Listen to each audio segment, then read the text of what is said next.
আর মটরের ডাল কালকে ভিজিয়ে রেখেছিলাম। এতে একটু লবণ লঙ্কা দিয়ে ঝাল ঝাল করে ছোট ছোট পিঠে বানাবো। আর এই পিঠেটা খাওয়া হবে চাটনির সাথে। এই যে আদা রসুন টমেটো ধনে পাতা আছে, আদা রসুন টমেটো ধনে পাতা আর লেবু দেবো এই চাটনিটার মধ্যে। চাটনি দিয়ে খাওয়া হবে। ভালো করে হয়ে গেছে চাল ডালটা। এর মধ্যে কাঁচা লঙ্কা দিয়ে দিয়েছিলাম কটা। এবার লবণ দিয়ে আর অল্প একটু জল দিয়েছি। এবার পাতলা করে নেবো ব্যাটারটা। ঘন হয়ে গেছে তো, এত ঘন লাগবে না আমার।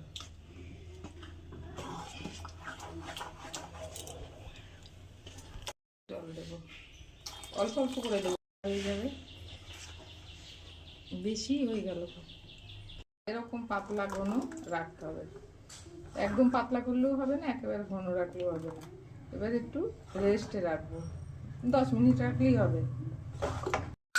এই যে ব্যাটারটা হয়ে গেছে, আমি 10 মিনিট রেখেছিলাম রেস্টে। আর ননস্টিকের এই পিঠে বানানোর এটা বসিয়ে দিয়েছি। একটু তেল দিয়ে দিচ্ছি, সাদা তেল পুড়ে যাবে।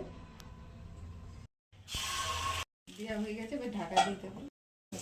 হয়ে গেছে পিঠের মতো। ফোলেনি ভালো, প্রথম খোলা তো ফোলেনি, পরেরটা ফুলবে।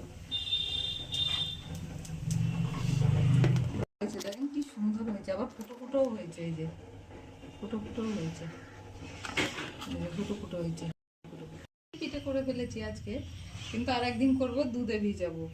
আমি ননস্টিকের কড়াই করেছি বলে পুরো ভালো হয়েছে। আর একটু ফুটো ফুটো হতো মাটিরটাই করলে।